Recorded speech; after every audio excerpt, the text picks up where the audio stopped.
unedited video. So today, for now, the book that I'm reading is this. So the Attention Merchants. So basically, I am someone who lacks a lot of knowledge about the world, and it is pretty intimidating, or you realize that you can get easily lost and influenced when you're someone who's more naive and lacks a certain amount of worldly knowledge. However, I'm pretty sure I'm not the only one out there. One really interesting aspect of the book is that, so I've been talking to my dad, who is like 60 now, and he's had time to kind of sift through all this stuff, and he's read a lot of books. So he kind of has like a good understanding of how things work and stuff. So, anyways, we were talking about, and I think it's also something that's talked about a lot, is how lack of a trust there is in the media these days. So basically, you cannot believe what the media says.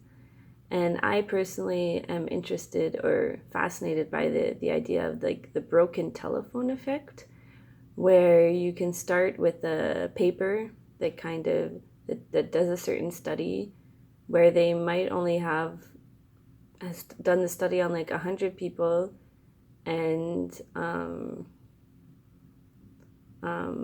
the study actually only looks into like one little aspect of something, like this certain chemical in chocolate or something.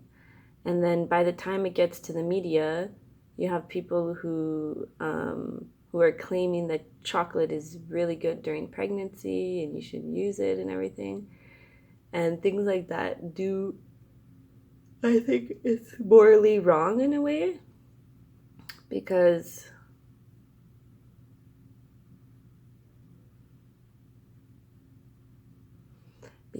you're just putting things out there that are not necessarily true in any way. Like, because what if because you have a certain amount of people who only have time to read, they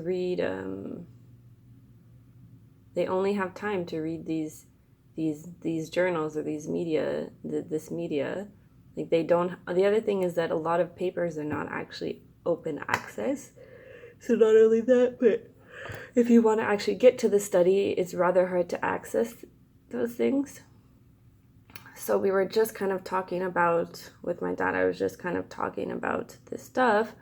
And then in the book, there's this really interesting part that talks about how when America actually got involved in the war against Germany, at first they were staying neutral. So there's a certain president, Wilson, that actually got elected because he took a neutral stance on the war, because it was not so obvious what side to take, because there were a lot of Irish people, and there were a lot of German and Irish people in the country. So it was, or not Irish.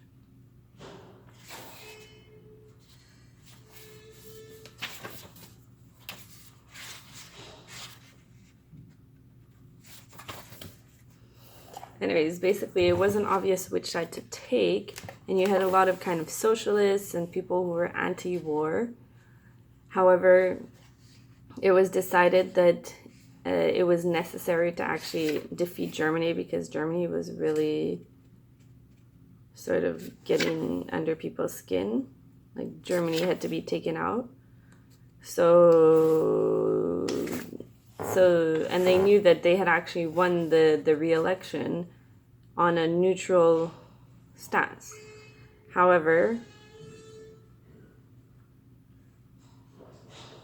so they needed to find a way to kind of get all of America on the side of wanting to defeat Germany and get them to kind of participate in the war.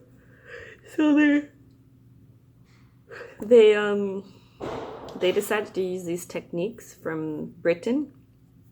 So Britain had just recently used propaganda techniques to get their people to volunteer, so to volunteer and participate in the war.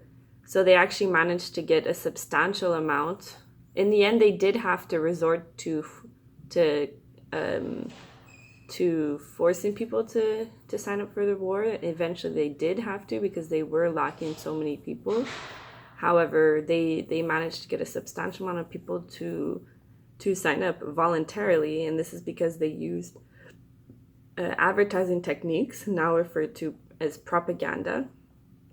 And the secret is that you need to sort of choose a very specific message you want to give to people, and you if you use literally every sort of advertising mechanism possible. So this includes radio, television, movie theaters, posters, magazines, journal, like surfaces on the street. You literally use every technique possible, every surface where you have a connection with the public. You put it on there, and that will cause the formation of a war will. So referred to as a war will, which is an overall will of the public and the people to participate. Now they actually use that in America to get people against Germany. So they used everything from, like, you're in a movie theater, and when they're like fixing the drapes or something, there's like a 4-minute commercial where there's someone like from the public giving a 4-minute speech on why they're against Germany. Or you have it on the radio, you have it on the streets, you have commercials in papers. Like, you literally just spread, so you create sort of like a black and white idea of the war, like a very simple idea that you can spread to people, and you spread it all around. And then you also ensure that anyone who wants to kind of critique what you're saying, or kind of open the floor to more of a discussion, you silence them. So you make sure that they cannot get in there, silence them. And so this actually resulted, once again, in a war will that was developed against Germany. And this what is very interesting and related to stuff I've been talking about is that Walter Lippmann, who was very much involved with developing this war will, wrote this book called Public Opinion in 1922, where he discusses the gap between the true complexity of the world and the narratives the public use to understand it. And that really hits the nail on the head, because I myself, who's someone who needs to understand more about the world and needs to read more, I am faced with it can be daunting. So it's like this thing where it's like, actually, to really understand the world and to really understand what's going on, you need history, you need details, you need facts. And it takes a certain amount of work to actually develop these ideas. However, now we kind of live in an era, society, where we want everything to be quick, and we want things to be simple, and it's easier to just go on social media and read a quick title on something, and then that's the thing, you know? And I know I have fallen victim to this, and I just think it is a little bit dangerous, because more and more it seems like we need to understand details and we need to understand the world, but our attention span and our patience is going down. So that's sort of something that we need to be careful for, and that's why we need to make sure we're still reading books like this one that go through all the facts of history since the beginning of advertisement, and really go into detail on the development of thought around advertisement. So we need to go back, like, if we really understand things from today, we need to go back to their beginning. So yeah. So that's my first video diary. I do recommend this book.